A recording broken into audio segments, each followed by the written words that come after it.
Alhamdulillah, syukur kita kehadirat Allah SWT kerana izinnya dan limpah kurnianya dapat sama-sama kita berkumpul di Masjid Bandar Guru Ampang pada malam ini semata-mata untuk mengikuti satu pengurusan ilmu. Dan insyaAllah pada malam ini kita akan menyampaikan satu forum khas sempena sambutan Mahanitra. Terlebih dahulu saya bagi pihak Masjid Bandar Ampang merakamkan terima kasih kepada semua hadirin dan hadirat yang telah dapat hadir dan telah dipilih oleh Allah untuk sama-sama memenuhi masjid kita pada malam ini. InsyaAllah pada malam ini kita telah menjemput dua orang ahli panel yang terbuka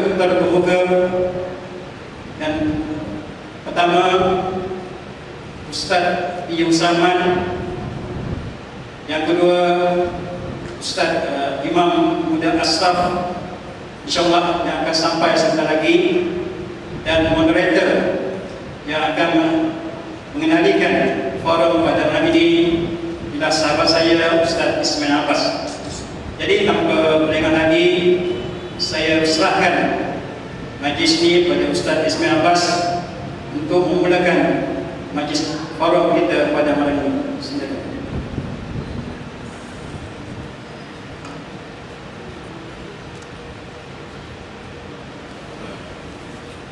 Astagfirullahaladzim. Astagfirullahaladzim.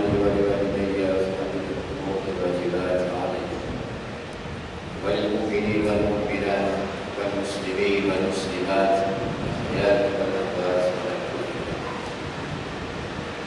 أعوذ بالله من الشيطان الرجيم. بسم الله الرحمن الرحيم. السلام عليكم ورحمة الله وبركاته. الحمد لله نحمده ونستعينه ونستغفره ونعوذ بالله من شرور أنفسنا ومن سيئات أعمالنا. من يهده الله فلا مضل له ومن يضلل فلا هادي له. أشهد أن لا إله إلا الله، أشهد أن محمدا عبده ورسوله. وصل وسلم على سيدنا محمد وعلى آله وأصحابه ومن تبعه وتمسك بسنته إلى يوم الدين. سبحانك لا علم لنا إلا ما علمتنا إنك أنت العليم الحكيم. لا حول ولا قوة إلا بالله العلي العظيم. وبعد. Alhamdulillah. Pertama-tamanya bersama-sama kita merafakkan syukur kepada Allah Subhanahu Wa Taala di atas pilihan Allah yang diberikan kepada diri kita pada malam ini hadir di rumah Allah ini, memakmurkannya bersama berjamaah. InsyaAllah kita bersama-sama dengan perbincangan ini syurga ini yang dengan kita mengharapkan boleh dipermudahkan jalan kembali kita kepada Allah SWT oleh syurga yang sebenarnya. Pertama, terima kasih kepada sahabat dan pengurusi. Terima kasih kami juga kepada Tuan Nazir Asab, Tuan Mahdi, Tuan Imam, Tuan Bilal, Tuan Fadilah, Tuan Ustaz, Muslimin, Muslimat. Malam ini insyaAllah kita akan bersama dengan dua orang panel. Seorang aku sudah sampai, badan belum lagi, Ustaz Imam Muda Asraf. Sebelah kiri saya Iyu Salman, Ustaz Salman, muda lagi atau dah kahwin belum kan? Mengalah belum lah. Dia kata senyum, kahwin belum belum. Dan sekedar saya difahamkan tak ada tajuk malam. Tajuk dia sambutan mantra. Jadi kami akan menceritakan tajuk yang berlebihan. Tuan-tuan setuju tajuk ni? Macam tak setuju je. InsyaAllah kita akan bincangkan mengenai program sambutan dalam konteks bagaimana kita menggerakkan perubahan masyarakat. Hadirin sekalian, antara perkara yang dilakukan Nabi SAW dalam Hijrah ini adalah menyediakan apa yang dipanggil titik tolak untuk melahirkan masyarakat yang mampu mengubah dunia, yang kemudian diakui oleh dunia sendiri bahawa inilah umat yang diharapkan untuk mengubah dunia. Dan tempat itu pusat gerakan perubahan itu tak lain tak bukan ialah takdir Allah Subhanahu wa taala. Di sinilah transformasi. Di sinilah Nabi gerakkan. Kita sama-sama tahu bahawa Nabi sampai ke Madinah. Ajaran pertama ialah ini.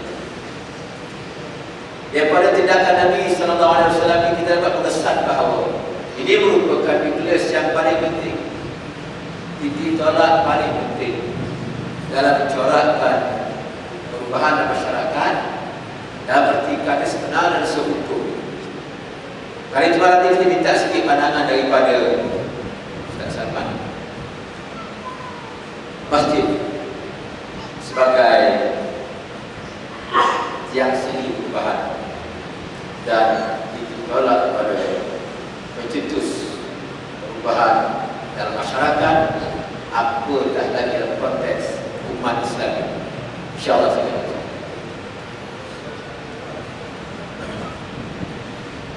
Assalamualaikum warahmatullahi taala wabarakatuh. Bismillahirrahmanirrahim. Alhamdulillahirabbil alamin wa bihi nasta'in wal 'aqibatu lil muttaqin. Wala 'udwana illa 'alal zalimin. Wassalatu wassalamu ala sayyidil mursalin wa ala alihi wa sahbihi ajma'in. Rabbi shrah li sadri wa yassir li amri wa hlul 'uqdatam min lisani yafqahu qawli. Rabbi yassir wa la tu'assir, Rabbi tamim bil khair wa la hawla wa la quwwata illa billahil aliyyil azim.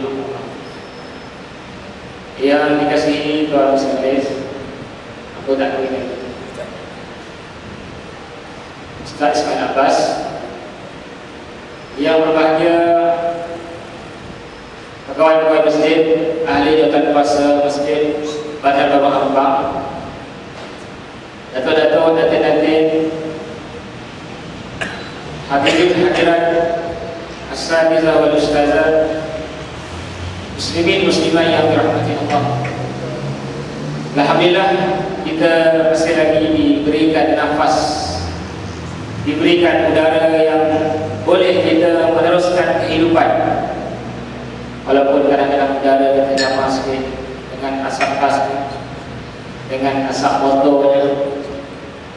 Tetapi alhamdulillah kita berada di tahun hijrah, di tahun hijrah 1436 hijrah, yang mana di antara kelebihan hijrah ini ialah rezeki. Tuan-tuan nak dapat rezeki lebih, hijrah. Itu yang Allah nyatakan dalam ayat 100 surah An-Nisa, surah wanita. A'udzu billahi minasyaitonir rajim. Wa man yuhajir fi sabilillahi yajid lahu muraman katsiran wa sa'a.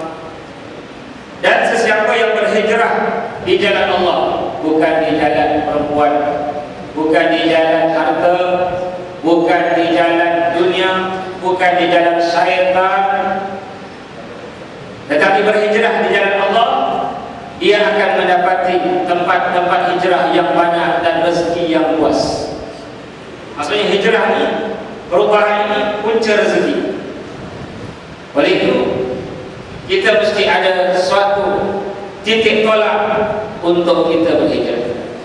Berbalik kepada soalan yang dikemukakan oleh pengurusi moderator kita, yaitu tentang masjid.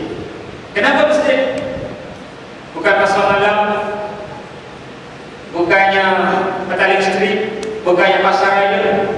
Kalau tuan-tuan tengok malam ni, pasar raya macam-macam sale, macam-macam diskaun, macam-macam foto pergi ramai, penuhan. Di masjid ini kalau kita tadi pasar raya memang ada lawan. Kerana masjid ialah suatu titik kepada perubahan masyarakat. Ada rasakan kepada sahabat saya Mahmud Ashraf, yang mana Nabi SAW apabila sampai sahaja ke Madinah Al-Munawwarah, maka Nabi buat masjid. Nabi buat masjid. Saya nak bina masjid. Nak bina masjid. Apabila sampai saja di Madinah Al-Munawwarah, orang Jawa kata the Radiant City. Orang Jawa Madinah Al-Munawwarah. Ustaz Syarif kat Jawa kalian. Oleh itu, ini menunjukkan kepentingan hijrah. Kerana bila hijrah, Nabi memulakannya dengan masjid, iaitu Masjid Quba.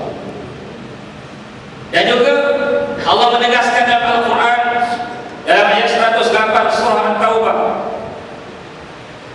la masjidun ussisa 'ala taqwa min awwal yawmin ahaqqu an taquma fihi rijalun yuhibbuna an yatatahharu wallahu yuhibbul mutahhirin.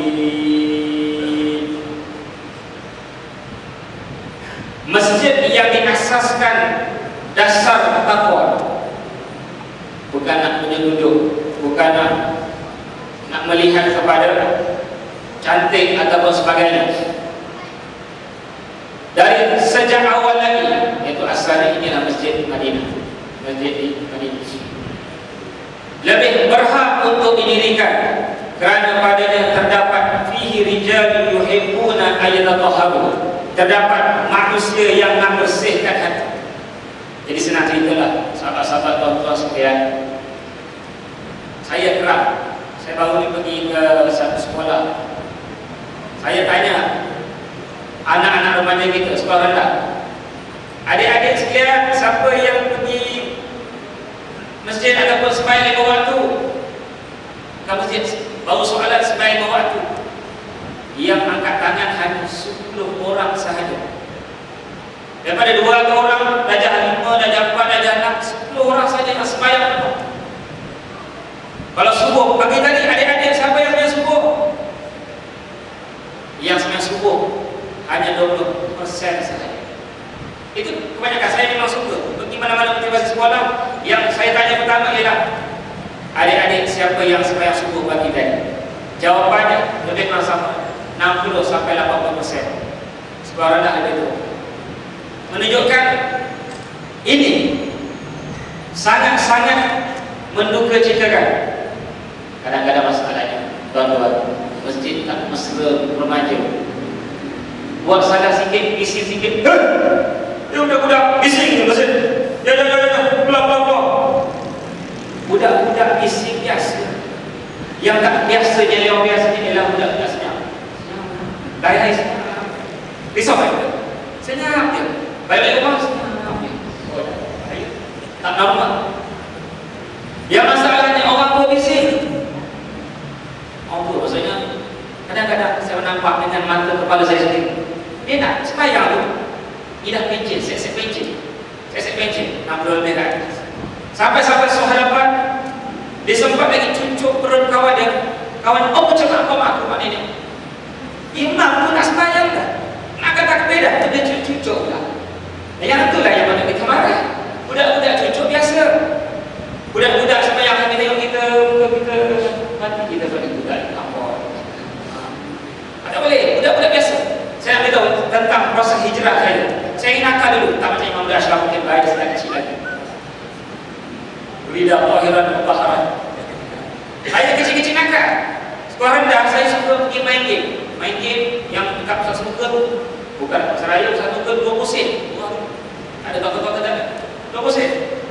Habis dari sekolah saya tiba di rumah ayah saya. Di sini habis. Mak ayah mana? Sopan tolong. Jauh kan. Apa juga dia? Petang-petang aja pergi. Pusat snooker, kami snooker kecil lagi. Sebab paras. apa skuter saya? Tak boleh main skuter.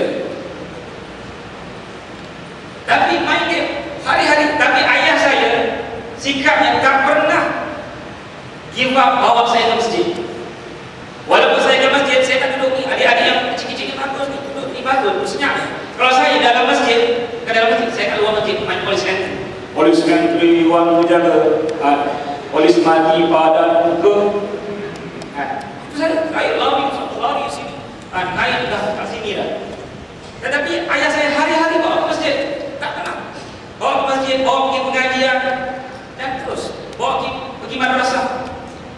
Antara yang saya ingat yang saya pernah mengaji kecil Ustaz Siddiq Nur Merah. Ayah saya bawa walaupun saya ni malas, walaupun saya ni nakal. Tapi akhirnya hijrah bermula di masjid.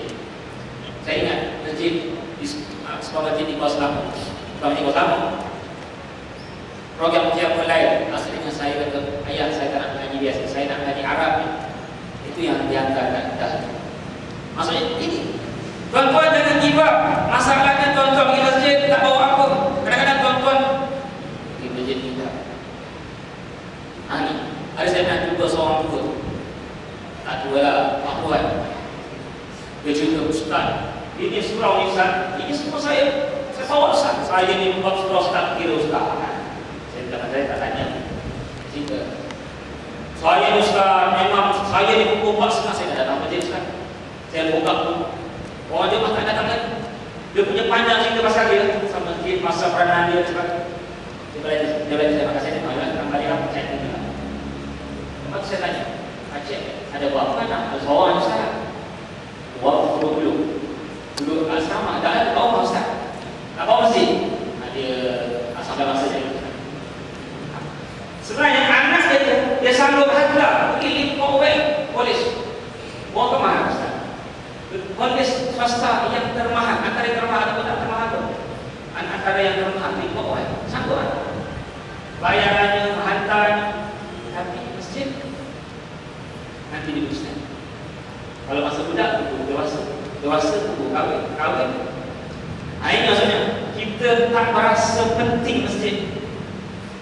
Walaupun kita dengar khairu biladil ardi masajiduha, sebaik-baik tanah, rumah, tempat di atas muka bumi ialah masajiduha, masjid-masjidnya. Wa syarwa paling buruk aswaqah, pasar-pasar malam. Tapi mana yang kata pasar malam itu masjid? Walaupun pasar malam itu macam-macam jenis manusia, datang masjid dapat pahala, pergi pasar malam dapat pahala. Mau tak pahala, perempuan yang sikat sana, belah sini, 5 kali belah. Macam-macam dosanya. Itu ramai yang miskin baik, yang kaya baik. Tetapi masjid ini semakin ramai semakin kurang, terutama apabila di hujung-hujung terlihat di hujung-hujung Ramadan dan masuk awal Syawal lagi kurang. 1 Syawal, 2 Syawal, orang dah sibuk nak beraya.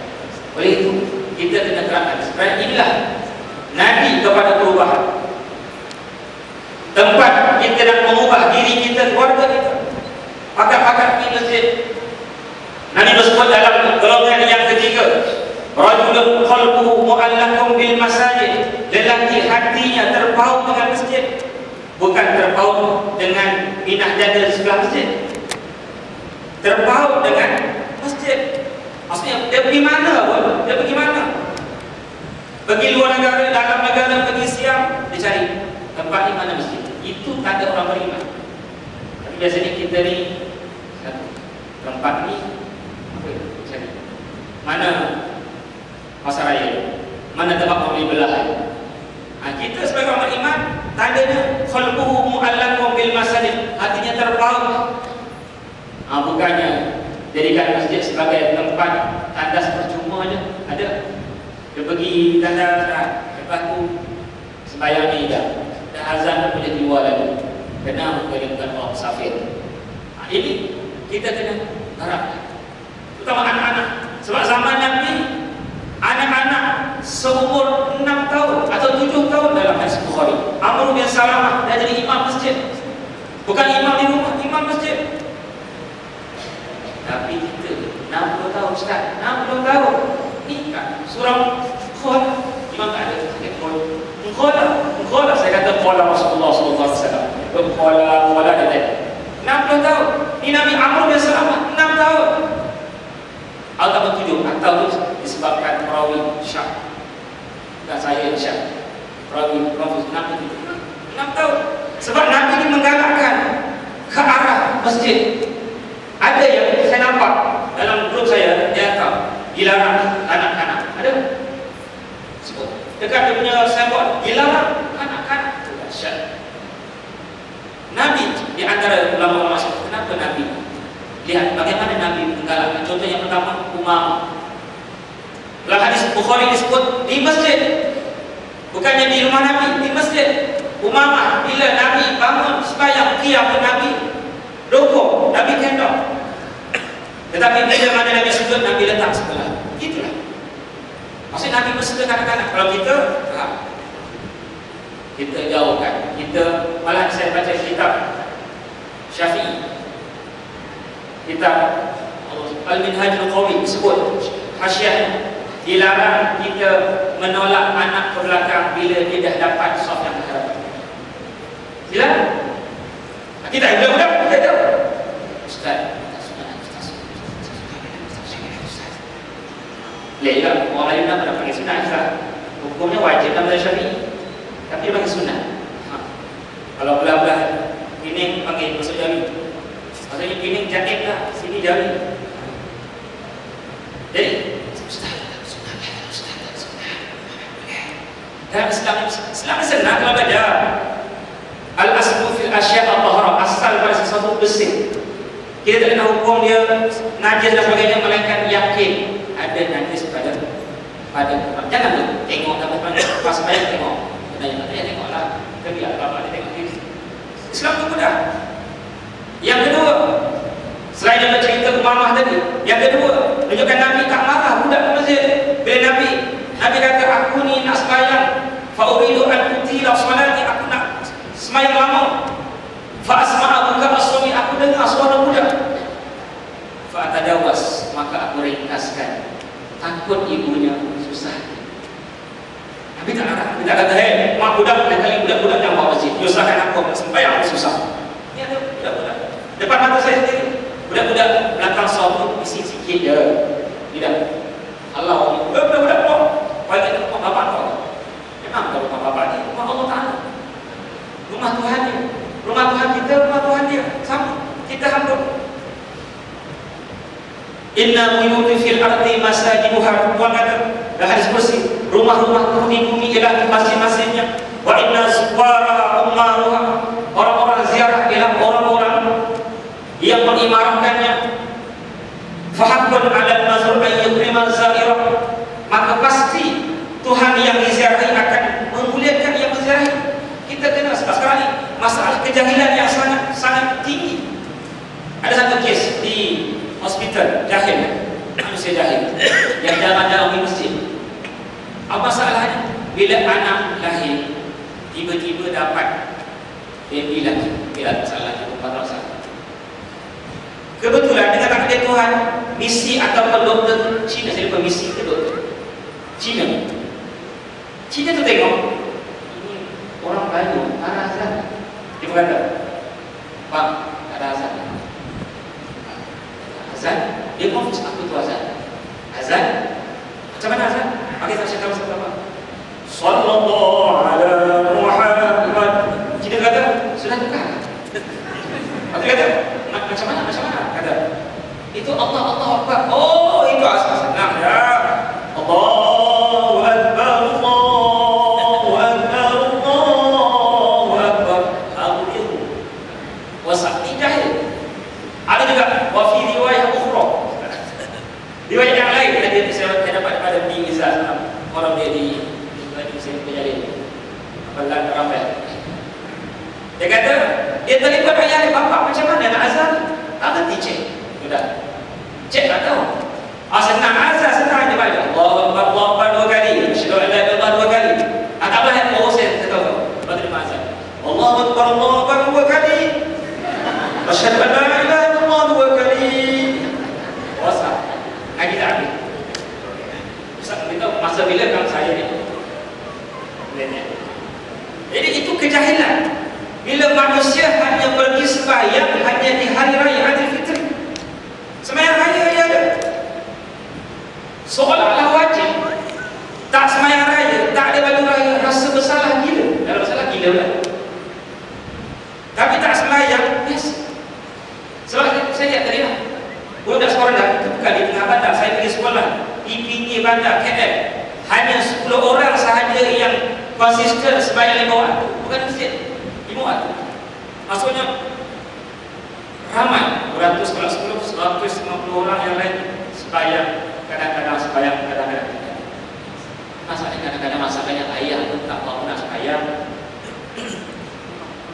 Adapun ayah tidak menunjukkan kesungguhan nak menyuruh anak itu solat. Kalau bang Malaysia, oh dahsyat.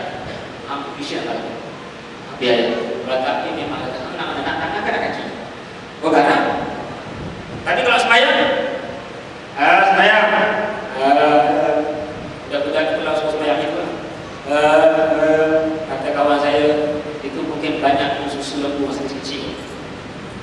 Dalam Islam, dalam fiqh Pak Mazhab katakan sepakat Pak Mazhab wajib sampai 2 tahun. Cuma khilaf ayah ke ibu yang wajib haji? Ustaz, ayah, ibu yang wajib. Maksudnya kalau yang Syafi'i tak ayah, dan ayah yang susukan, ayah yang susukan.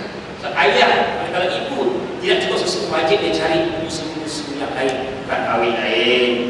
Maksudnya zaman dulu dia ada susu pahat, tak ada. Sebab tuan-tuan bijak, tuan-tuan doktor ke sebagainya kan, ONG, akar tentang perbidanan, buat syarikat susu ibu. Dulu banyak. Sebab pentingnya susu ibu tadi. Sebab tu anak-anak ni malas nak sembahyang, nak pergi masjid, kan kurang susu ibu tadi. Saya ingat bila mana Nabi Musa nak dibunuh oleh Fir'aun. Apa yang Allah sebut? Wa auhayna ila ummi Musa an ardihi fa idza khifti alayhi fa alqihi fil yam wa la takhafi wa la tahzani inna radduhu ilayki wa ja'iluhu minal mursalin. Saat-saat genting sebegitu, yang pertama Allah suruh si ibu, salah nama apa pun, ulama pun istilah macam ni, tak penting. Si ibu tadi al-ardi, susukan dia. Walaupun saat-saat Fir'aun nak cari nak bunuh dia, tapi susu sangat penting. Tapi sekarang bukan masalah Fir'aun nak bunuh, masalah kerja. Sibuk kerja, kedua ustaz, sangat buang cantik. Itu ustaz, ustaz pengalaman kahwin imam betul. Sebab menyusu banyak mengurangkan kecantikan. Hadir terang. Kita ni tak tidak jawab. Ada orang bertanya ustaz dia kalau menyusu banyak orang cantik. Tak tahulah. Ini susu. Sebab tu kita nak mengembalikan anak-anak tadi, nak hijrahkan anak tadi. Bila susu tak cukup, maka kuranglah dia punya kesungguhan, kerajinan, dan juga akal hijrah itu semakin menipis. Ini di antara perkara-perkara yang menyebabkan kita susah nak menyuruh anak-anak tadi. Apatah lagi kalau kita tidak menunjukkan contoh.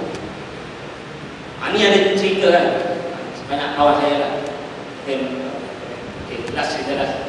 Kalau kita berbeza.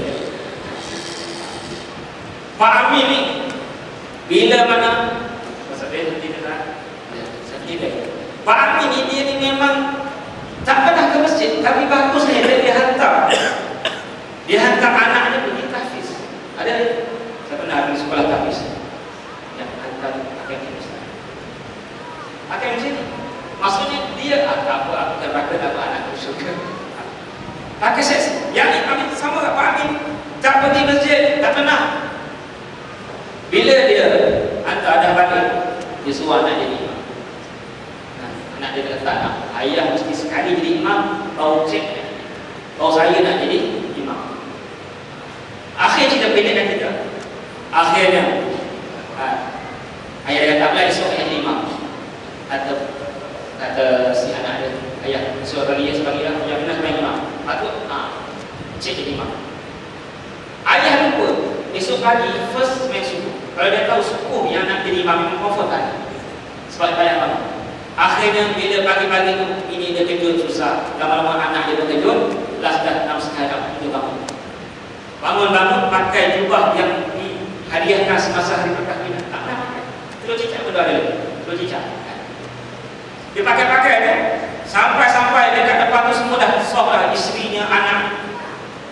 Dia pun baca, bolehlah dia tahan kan. Walaupun dia tak setuju tapi dia belajar lah. Belajar dan tak dia bawa ustaz, bawa rumah. Sampai walaupun itu isteri pun jahil juga. Isteri kata aku nak baca. Dan walaupun dia nak baca amin ke, nak baca apa? Pernah sekali panggil amin, tampaknya kata dalam hati. Dia fikir amin apa? Amin abang kata si isteri tadi. Dia pun abang. Dan tukar. Anak-anak pun confuse. Nak panggil ayah ke amin? Ayah, mak dah panggil abang. Lama-lama anak-anak pun ayah. Sama juga. Itu mak dah jahil, anak pun dah terikut dan tak ada terikut jahil. Sampai doa kunut Pak Amin terlupa. Doa Allah Madinah, Allah Madinah, Allah Madinah, Allah Madinah. Kemudian orang datang sambung Allah Madinah, fiman hadid, wa'afina, fiman afid. Sampai wa barik lana fima razaqtana wa qina adzaban nar. Amin. Habis puasa sembahyang. Jadi itu bila mana tak pernah langsung ke masjid. Ke masjid bila ada keduri-keduri yang penting saja. Jadi ia boleh merosakkan masyarakat. Jadi kesimpulannya, masjid fihi rijalun yuhibbuna ayatahharu, di masjid tempat nak bersihkan jiwa, nak menyemai ilmu dan nak membawa kepada perubahan. Allah. Alhamdulillah, terima kasih kepada Ustaz Salman di atas apa yang sudah sampai sebentar tadi mengenai masjid dan fungsinya sebagai pencetus perubahan ataupun pencerahan, insyaAllah. Dan beliau sebutkan pengalaman-pengalaman yang kita rasa kita boleh kongsi supaya merupakan satu realiti yang tak dapat kita nafikan dalam kehidupan kita sebagai hamba Allah yang sepatutnya maka sewajar berada di sini pada setiap solat-solat. Kita percaya di sini tempat untuk menanamkan sebuah pasukan kepada Allah yang besar-besar kepada pembinaan masyarakat. Itu kalau kita perhatikan soal Allah alam timur tak berkali antara sifat-sifat orang yang datang yang biasa dibacakan kepada kita. A'udzubillahi minasyaitonir rajim. Innama ya'budu masajid Allah man amana billah. Ya billah. Allah tegaskan sangat soal masjid ini sebagai bentuk jiwa manusia. Dan kita bayangkan seandainya bukan di sini kita dibina. Saya seorang presiden IT International Malaysia, transparansi yang memantau rasuah di negara kita. Dia pernah menyebutkan antara berdasar beliau mengeluarkan sikit yang memang rasuah dan sebagainya. Di semua negara saja. Dia kata we are the king, God fearing personality. Kita kehilangan orang-orang yang takut pada Tuhan. Sedang kita takut ke Tuhan hanya boleh di sini. Allah Subhanahu wa taala itu. Walam yakhsha illallah. Mereka tak takut hanya pada Allah. Dan di mana di sini tempat tak beda. Lepas tu kalau kita rasa dalam masyarakat baik, kita tidak akan tenaga kerja kita baik, kita tak apa pun yang rasanya baik. Baik pertama ialah ada perasaan khasyatillah dan pembentukannya, pembinaannya, penanamannya di sini, bukan di tempat. Apa pun yang keluar dari rumah ini confirm baik. Kalau bukan di sini manusia dibina, mereka tak akan mampu untuk mencetuskan kebaikan dan tak mampu mencorakkan apa yang dipanggil transformasi yang hijrah. Bahkan ada seorang salafus saleh mengingatkan fungsi masjid. Dia merupakan benteng kata kepada kita yang mukmin ini. Hingga katanya menyebut al-khusul mukmin min asy-syaitan. daripada syaitan binatang 3 perkara. Pertama, al-masjidu hisn. Benteng masjid. Yang hari ini kita lihat macam disebut oleh Salman tadi, lazim kita ramai di masjid bila ada majlis, bila ada ustaz-ustaz datang contoh kan, dia datang kita tak. Tapi bila dia kata ustaz on the way, kita semua dengan sebab on the way. Di sini kan, di sini center untuk melahirkan insan-insan yang selamat daripada pengaruh kesyaitanan di masjid. Yang kedua kata beliau, wa zikrullah, zikrullah kat sini banyak. Tempat lain bila pula. Wa zikrullah ya hisn. Benteng zikrullah. Dan di sini paling banyak kita ingatkan dengan Allah. Waktu selama kita hadir ke mari, menghadirkan diri ke semari, setiap waktu kita insya-Allah akan menerima peringatan Allah. Dan yang ketiga kata beliau, wa tilawatul Quran bi hisn. Baca Al-Quran yang juga begitu banyak di sini. Yang tiga dia kata dalam merupakan benteng terbesar untuk selamat daripada pengaruh yang dibawa oleh unsur-unsur kesyaitan. Bayangkan bila kita tidak menghadirkan diri ke mana. Kita boleh bayangkan betapa jauh kita daripada keselamatan dan hampir kita kepada pengaruh-pengaruh yang kena. Oleh kerana itulah muslimin muslimat sekalian, walaupun ustaz sebut dah bentuk pengalaman dia, cerita-cerita begitu, namun dia merupakan sebahagian daripada usaha kita untuk menjadikan sebenarnya berletak masalah masjid sebagai usaha dan pencetus kepada perubahan umat. Nun di sana ada satu perkara yang disebut dalam konteks hijrah yang kita kena tengok bagaimanakah kita hari ini melaksanakan. Nabi sebut tentang hadis yang kata Nabi, la hijrah ba'da al-fath. Tidak ada hijrah selepas Fathu Makkah. Tapi Nabi kata, walakin jihadun wadiyah. Selepas yang ada ialah hijrah dari segi kesungguhan, dari segi usaha-usaha yang kita lakukan, komitmen ini. Jadi merupakan perkara yang disebut menunjukkan bahawa selepas ini tolong berbetulkan, utamanya apa? Niat. Dan setakat mana kita melakukan sesuatu berdasarkan prinsip yang betul-betul komitmen kepada kita. Barangkali kalau sudah dalam bentuk sekitar ini mengenai pengaruh niat. Pengaruh niat dalam kehidupan kita dan bagaimanakah kaedah dan tata cara supaya kita benar-benar dapat komited dengan pelaksanaan mencetuskan perubahan ini untuk kebaikan bagi insya-Allah. Silakan. A'udzubillahi minasyaitonir rajim. Bismillahirrahmanirrahim. Assalamualaikum warahmatullahi wabarakatuh. Alhamdulillah nahmaduhu wa nasta'inuhu wa nastahdihi wa nastaghfiruh. Wa na'udzu billahi min shururi anfusina wa min sayyiati a'malina. Man yahdihillahu fala mudilla lahu wa man yudlilhu fala hadiya lahu. Asyhadu an la ilaha illallah wahdahu la syarika lahu wa asyhadu anna Muhammadan 'abduhu wa rasuluh. Balagha ar-risalah wa adda al-amanah wa nasaha al-ummah wa kashafa al-ummah wa hadana ila siratil azizil hamid. Terima kasih diucapkan kepada Al-Fadhil Ustaz Ismail kita, sepatutnya Ustaz saya jadi moderator Ustaz Filipina, dan juga yang saya hormati Al-Fadhil Ustaz Yus Salman akan panel pada malam ini. Dimuliakan Tuan Imam Masjid pada Baru Ampang, Nazir, Aidatan Puasa, muslimin muslimat yang dimuliakan oleh Allah Subhanahu wa taala, Allah rahmati pada malam ini. Apa khabar Baru Ampang? Insyaallah, alhamdulillah. Semoga Allah bagi sihat kepada kita dalam majlis yang baik, dalam majlis yang mana dilakukan, diamalkan, dilazimi oleh orang-orang saleh. Kita nak masuk syurga, kita kena tiru perbuatan orang saleh. Sebab dia masuk syurga nanti kita akan masuk bersama kelompok-kelompok tertentu. Kalau kita bersama dengan kelompok orang saleh, kita masuk syurga bersama orang saleh. Man tashabbaha biqaumin fahuwa minhum. Barang siapa yang meniru satu kaum, dia akan bersama dengan kaum itu insya-Allah.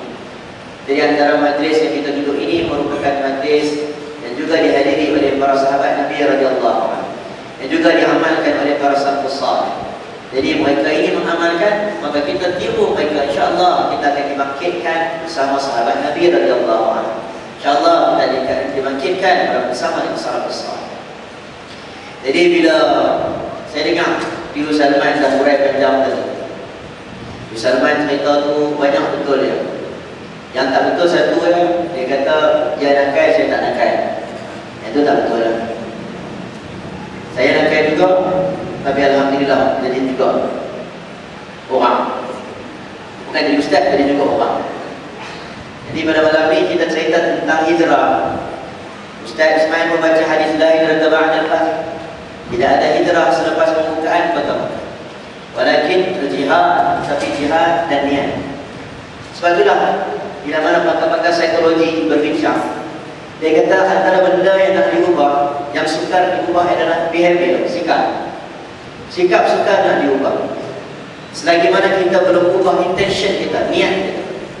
Ubah niat dulu, perbetulkan niat. InsyaAllah sikap akan bermula, akan mengikuti. Kalau niat kita tak ubah, niat kita tidak letakkan pada asas yang betul, maka kita punya sikap tidak akan betul. Sebab itu Nabi SAW dia khususkan, dia tumpukan kepada niat, menggunakan perkataan innama. Tekan kepada niat. Bermaksud niat sangat penting. Untuk apa kita mempunyai sikap yang baik? Kalau kita tengok ibarat barat ni, kucing pun dia selamatkan daripada pokok. Dia turun, dia angkat kucing, dia letak kat bawah, dia buat apa? CPR. Kucing pun dia buat. Kita tengok, ya Allah, hebatnya kasih sayang mereka ni. Tapi dalam masa yang sama, mereka tidak ada nilai kasih sayang terhadap orang Islam. Ada juga. Ada yang baik-baik. Sikap dan nilai mereka itu, apabila mereka mempunyai niat yang tidak betul, jalan yang tidak betul, kelakuan nampak betul tetap salah. Kalau kita niat yang tidak betul, kelakuan kita pun tidak betul, lagilah salah. Apabila kita tambah lagi niat yang betul, kelakuan yang tidak betul, maka insyaAllah sedikit demi sedikit dia akan betulkan kelakuan kita. Apatah lagi kita tambah pula niat kita betul, kelakuan kita betul. Itulah jalan. Sebab itulah Nabi SAW, dia ada satu penyakit bagi orang kita. Satu penyakit yang saya selalu guna, orang motivasi selalu guna, sebut baby elephant syndrome.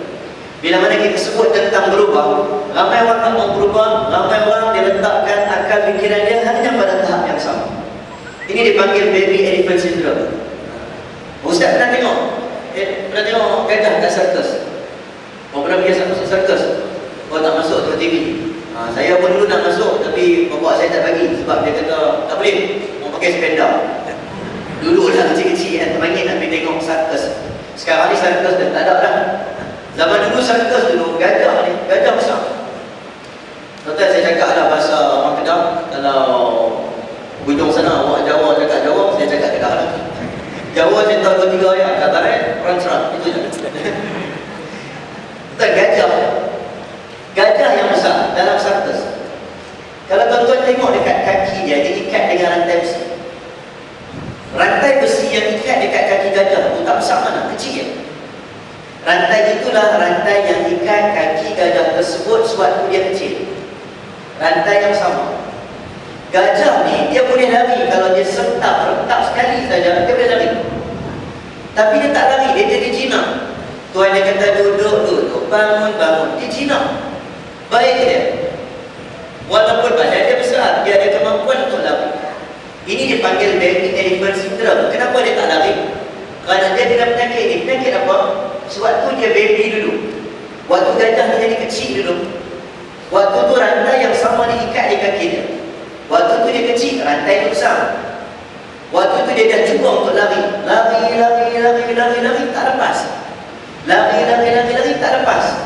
Sehinggalah mindset dalam otak dia, selagi mana ada rantai yang ikat di kaki aku, selagi itu aku takkan lepas. Walaupun dia dah besar, walaupun dia dah mampu untuk lari, dia dalam otak ada mindset dalam otak dia, selagi mana ada rantai di kaki, selagi itu aku takkan lepas.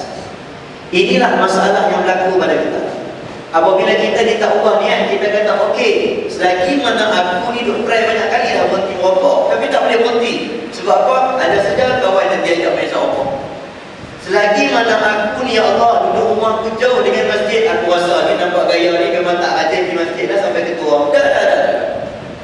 Kita dalam mindset anak-anak kita, budak-budak sekolah, kadang-kadang kita tanya, dia duduk kelas hujung, kelas nombor 4. Mindset dalam otak dia, selagi mana aku tingkatan 1 kelas nombor 4, insya-Allah sampai tingkatan 5 pun aku kelas nombor 4. Kalau aku duduk kelas hujung, sampai bila-bila pun aku di kelas hujung. Kalau aku matematik, aku tak boleh dapat A. Nombor-nombor ni memang aku tak boleh. Math, Masya Allah. Kalau ngaji makro boleh tak?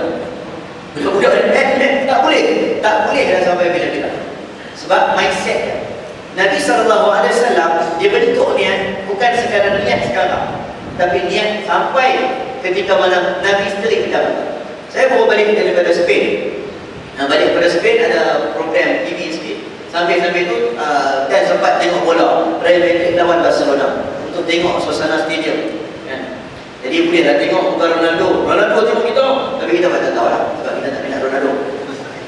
Entah sempat pergi stadium Santiago Bernabeu, sebelum tu pergi Barcelona. Spain ni kalau kita sempat ziarah Cordoba, mungkin Ustaz pernah pergi Alhambra, Istana Alhambra. Bagi orang yang mengetahui sejarah Islam 700 tahun kehebatan sejarah Islam di Andalus, dia akan menangis melihat Istana Cordoba. Dia akan menangis, dia akan bersedih. Kerana inilah sejarah Islam. Inilah sejarah yang sangat besar. Zaman di mana orang tentera masuk ke dalam rumah-rumah orang Islam.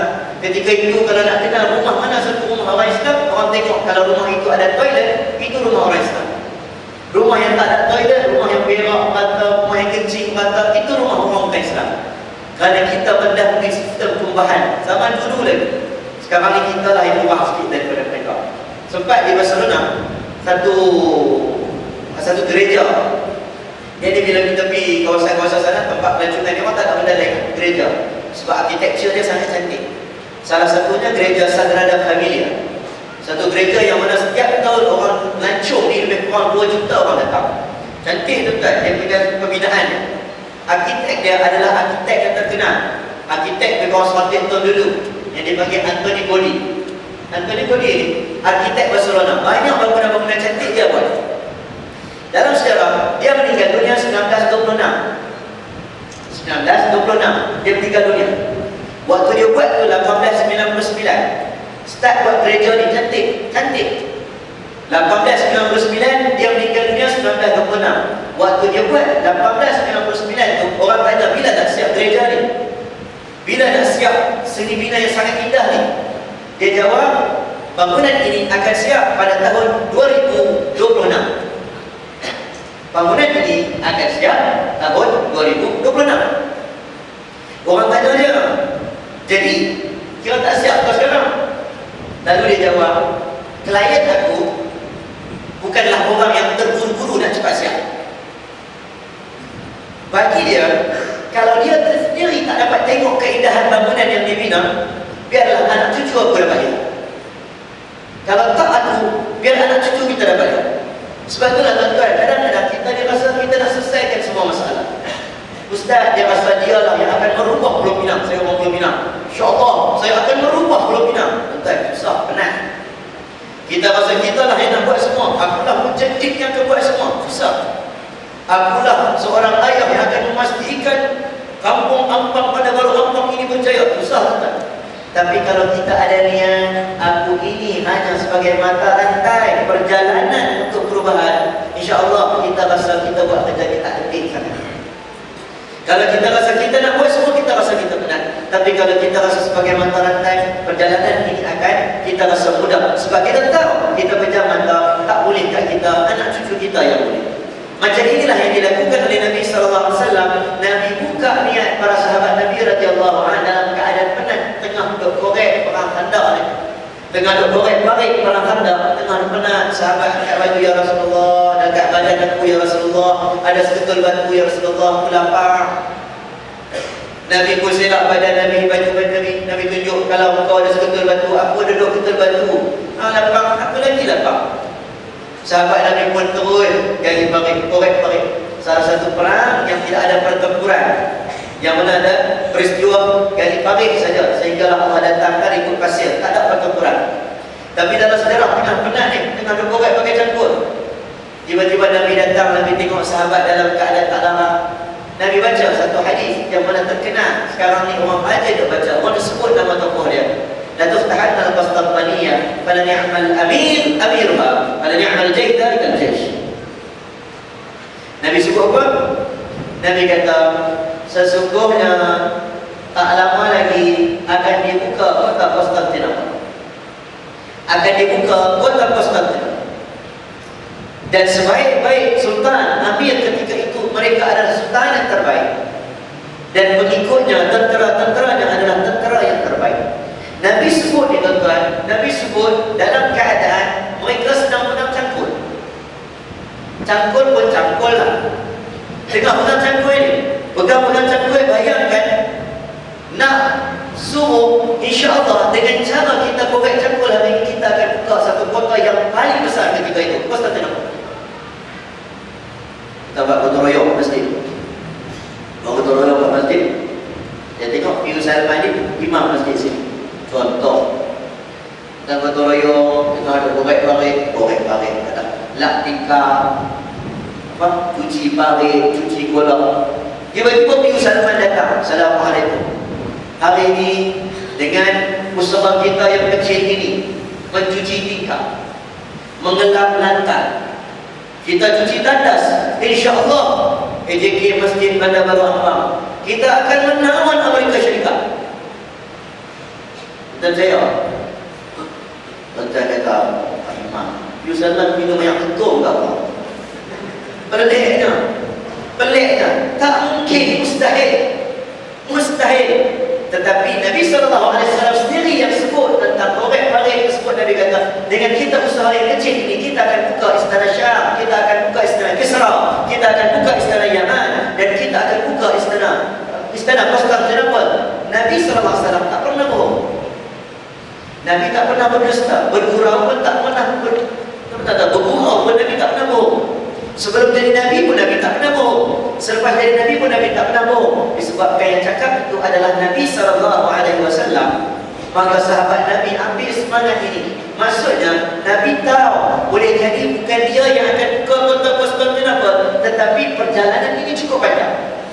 Maka sahabat ambil semangat ketika itu, tanam niat ketika itu. Usaha yang kecil ini, insya-Allah hasilnya, walaupun dia tak nampak, tapi hasilnya akan datang tak lama lagi.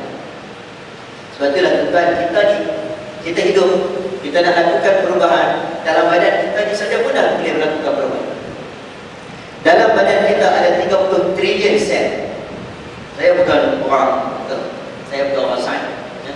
Tapi orang beritahu dalam badan ni kita ni ada 30 trilion sel yang mana sentiasa berubah. Dan tuan pegang pipi kita ni pun kemarin lain, hari ni lain. Kuku kita hari ni lain, besok lain, minggu depan lain. Rambut kita berubah, kulit kita berubah, umur kita berubah. Saya dah umur 30 tahun dah. Saya nampak pagi imam muda tak pernah. Saya pernah nampak 33, orang baca tua. Baik, saya 30 tahun dah. Tapi tak kahwin lagi dong. Okey. Baik, kami dah plan nak kahwin lagi tak? Kami tak faham.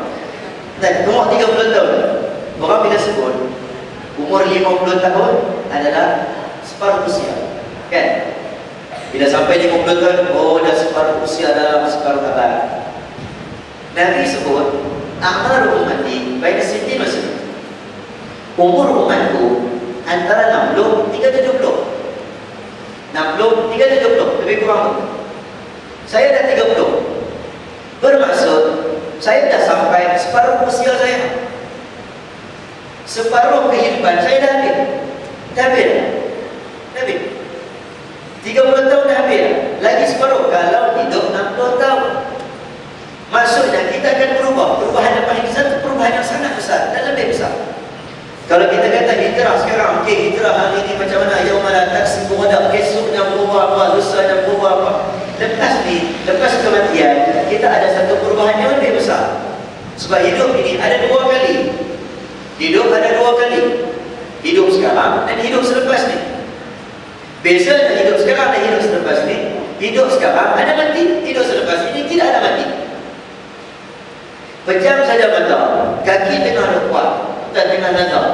Imam dia tahu kalau tengok orang tengah nazar. Kita sempat tengok orang tua kita ke, tengok macam mana orang sakarat tengah menghadapi sakaratul maut, kaki tengah nak baring, kaki tengah nak kuat macam. Orang tua-tua kata bila kaki dah jatuh, telinga dah jatuh, kita tengok kaki dah jatuh, urat tu tak boleh support kaki dia. Kita baring ni kaki macam kaki jatuh, tak faham duduk kaki jatuh.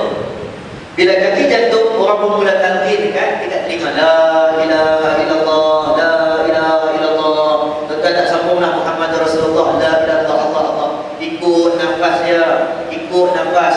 Mak ayah kita penat, ikut nafas dia bagi mudah dia sebut Allah, Allah, Allah, Allah. Dan pejam saja mata, pejam saja mata, kita hidup yang lain. Yang mana hidup ni adalah berbilion-bilion tahun. Sekarang 60 hingga 70 tahun. Hidup selepas ni bilion tahun, tak ada mati. Ini perubahan yang sangat besar, yang drastik, yang kita kena aware, kita kena jaga dan kita kena risau tentang diri kita. Sebab itulah Nabi SAW, pada saya sebut daripada awal tadi, Nabi beritahu kepada kita, niat itu pada awal. Walaupun tak mungkin besok, tak mungkin tahun depan, tak mungkin tahun, insya-Allah perubahan itu berlaku sedikit demi sedikit. Tapi kena betulkan niat. Niat itu kena betul. Kalau hari ini aku ingin menjadi seorang yang baik, hari ini aku ingin menjadi seorang yang tidak berkata kepada orang dengan perkataan bodoh, contohnya. Kita tak mau ubah banyak-banyak malam ni, kita nak ubah. Hari ini saya tak mau cakap perkataan bangang, contoh. Bangang ni aku tak mau sebut, bodoh aku tak mau sebut. Perkataan ni haram bagi aku. Tuan-tuan dah berhijrah. Hari ini aku nak balik ke rumah, nak panggil nama anak aku dengan panggilan nama yang penuh. Selama ni orang panggil anak aku boy, aku pun boy. Tukar nama anak yang baik, kita panggil Muhammad Irfan. Biarlah orang tak panggil, orang panggil boy, tapi mak dia sentiasa panggil dengan nama yang baik. Kita sudah berhijrah. Hari ini aku balik rumah untuk aku memegang kepala isteri aku. Setiap kali sebelum aku keluar daripada rumah untuk pergi kerja, mau pergi basi kata, pegang badan, pegang badan. Isteri sedih nak keluar rumah, peluk isteri, dapat tenaga. Kajian psikologi pun kata memang betul. Kalau kita sembahyang jemaah, tuan-tuan, kita rapat dengan orang sebelah, air positif dan negatif, dia akan buatkan kita, badan kita lebih kuat. Sebab tu orang sembahyang subuh pagi-pagi, dia betul orang dia lebih segar pada hari itu.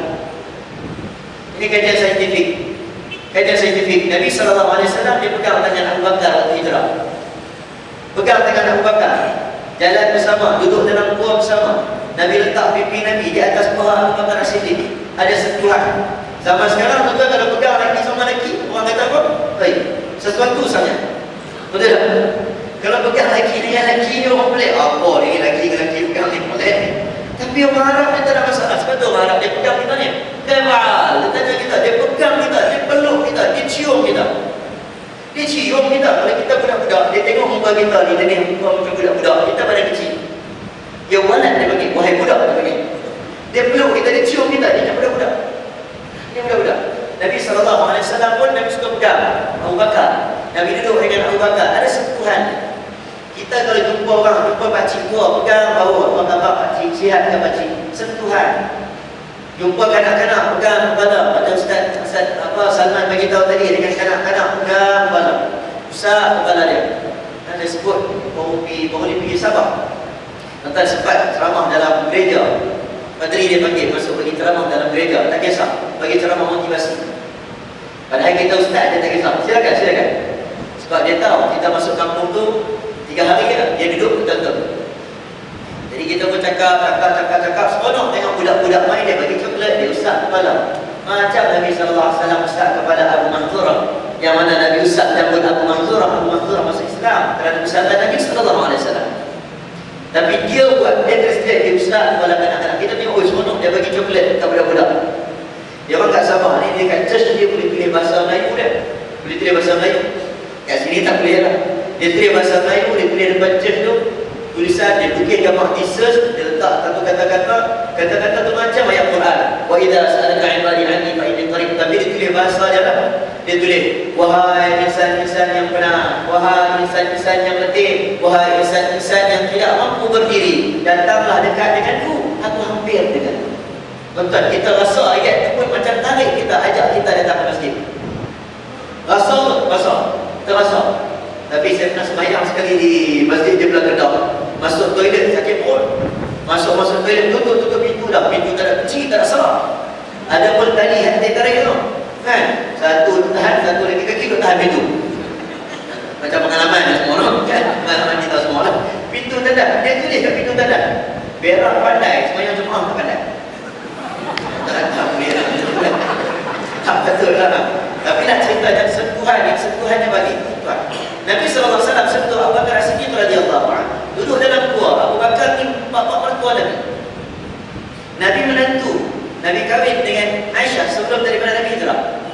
Abu Bakar bapa mertua Nabi menantu. Nabi boleh jalan sekali dengan Abu Bakar. Nabi boleh letak pipi Nabi di atas kepala di atas kepala Abu Bakar.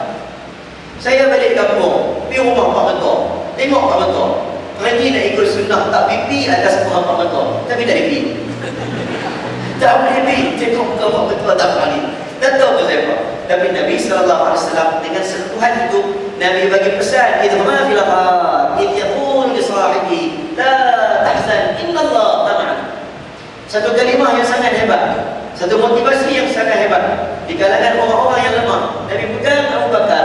Nabi kata, Abu Bakar ni nampak risau, nampak sedih. Nabi beritahu kepada Abu Bakar, la tahzan, innallaha ma'ana.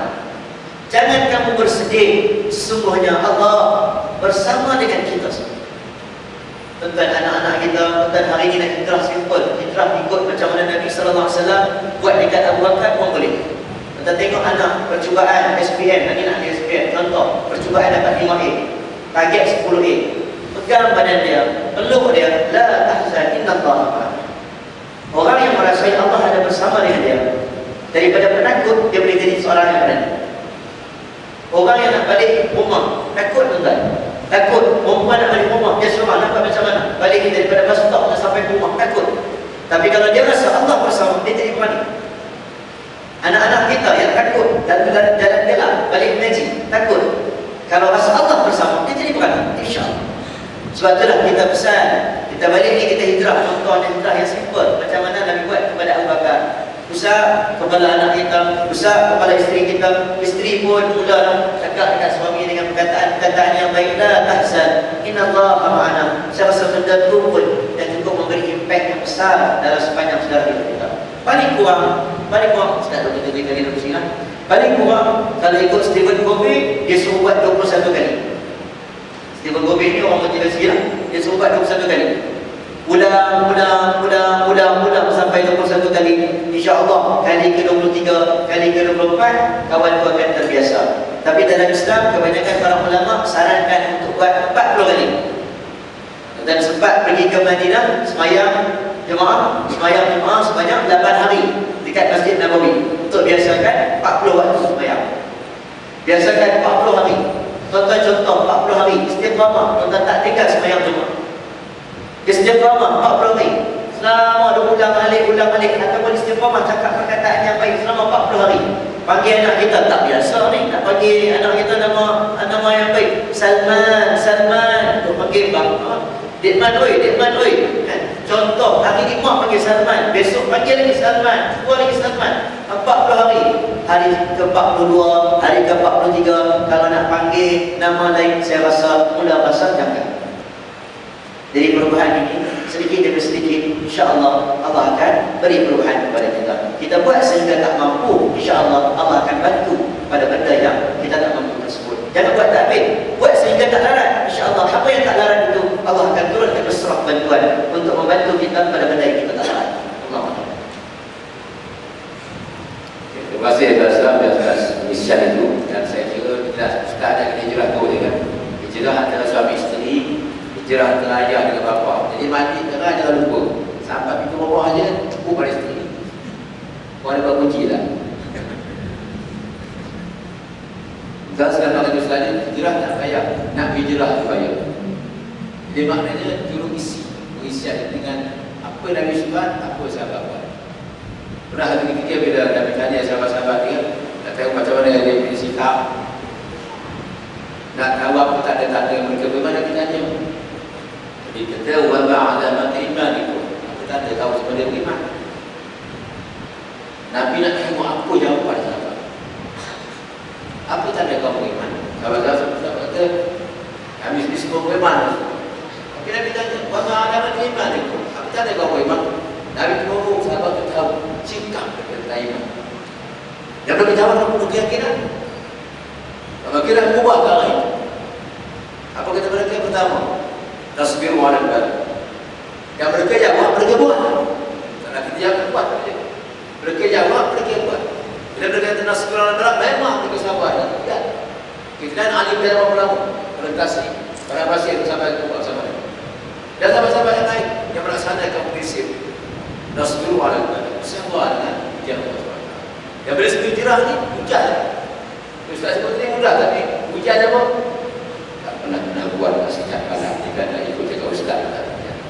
Adik-adik kan, kita terus kita pada bilik kan, bilik. Abang ni nanti biar bapak lagi agak. Jadi maknanya nak buat dia kena apa? Kena ada orang yang tolong.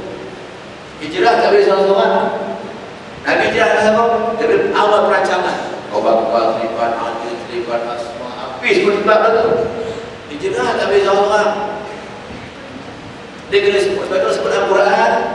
Walladzina amanu wa hajaru wa jahadu fi sabilillah walladzina awaw wa nasaru. Kita terlupa kadang-kadang yang ni. Kita hijrah tapi kata Allah ingat sini bahawa orang-orang yang berhijrah, beriman berhijrah fi sabilillah, untuk berada di atas sabilillah, dan orang-orang yang menolong mereka. Kadang-kadang kita tak tolong orang hijrah, orang nak ubah kita tolong. Orang cakap mereka nak ubah ni nak ngomong pula buat dosa. Kalau muka ni ayat tu bayar kan, kita bukan nak tolong. Kalau muka nak bagus, aku nanti kau nak ubah tu bagus, tolong. Kita tak tolong. Ni bahasa kita kadang-kadang bila orang nak ubah je, muka kau ni, muka banyak bermuka ni. Sampai kita hilang muka daripada dia. Muka kamu. Aku yang aku tidak kira pun. Punya teruk nak ubah. Lepas tersebut, orang yang nak berhijrah dan orang yang tolong. Dan paling cantik bila Allah katakan, sampai pada akhir Allah kata, ulaika humul mu'minun. Yang berhijrah, yang tolong berhijrah ni bakal merangkak ke arah meraih iman. Dia bukan benda kecil. Dia ke arah ulaika humul mu'minun. Tolong kawan kita, tolong sahabat.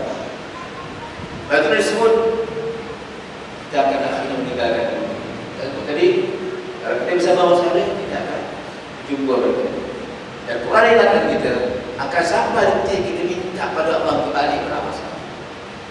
Jadi kita gagal mengamalkan sekarang. Jadi tolong gerakkan Tuhan ini secara bersama, dan jangan sampai kita jadi orang yang menghalang pada kejahat.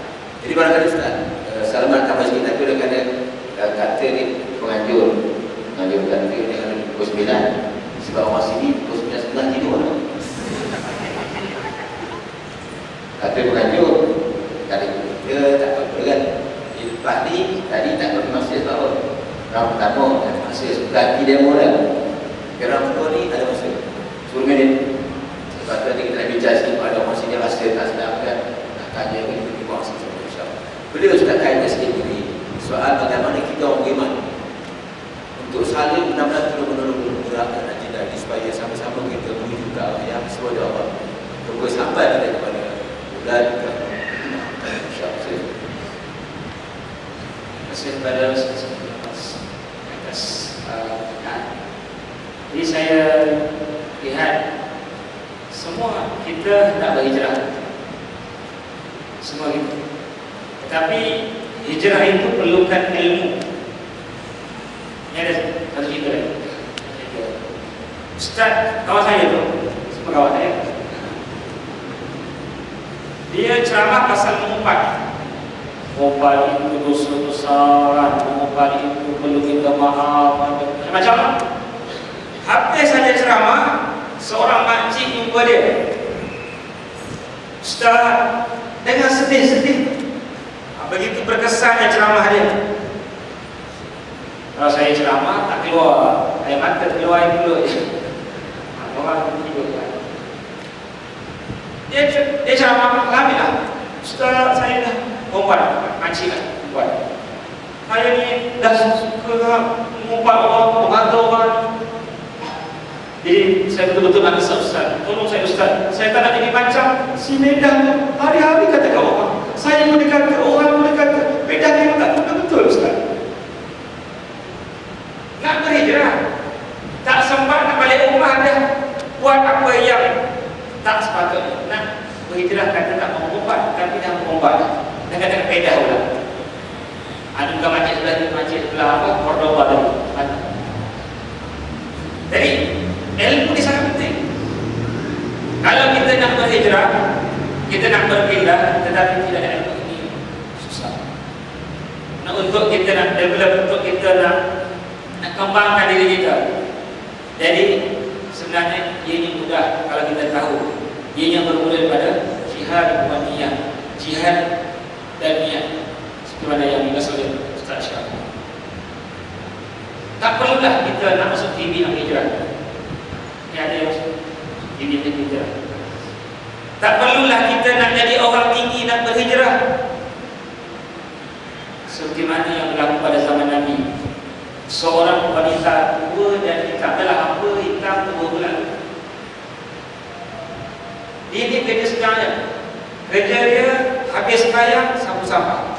Habis sembahyang sapu sampah. Sapu sembahyang sapu sembahyang. Sapu sampah habis sembahyang. Itu kerja. Nampak macam biasa. Suatu hari Nabi rasa kehilangan dia. Mana tak nampak? Rupa-rupanya dia dah meninggal. Kata sahabat dia dah meninggal. Nabi terkilat. Sebab seolah-olah kerana sahabat aqalluha, seolah-olah sahabat memandang rendah pada perempuan tadi. Dan perempuan tua, dah tua, kita pula tu. Kemudian hamba pula, bukan hamba kat badan, hamba ni aduh, tu hamba juga hamba kan, hamba sahaya. Nabi rupanya rasa dan memandang tinggi kepada wanita ini. Akhirnya Nabi minta, Nabi kata afala tum adantum. Kenapa kau tak bagi tahu tentang kematian?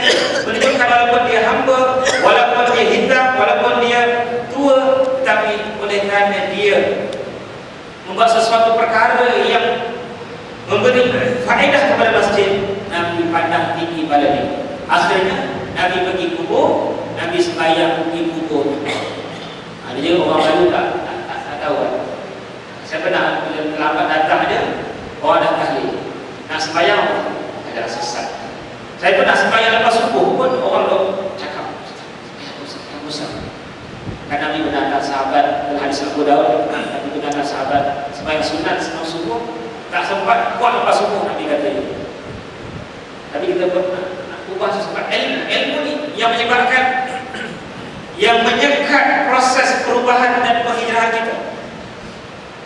Ilmu. Karena bila tak ada ilmu maka kita akan besar. Oleh walaupun perempuan ini hanya sekadar menyapu sampah, tapi senang je tuan-tuan. Saya nak bagi satu kerja senang. Yang tu susah nak bagi, memang susah. Soalnya kita biasa.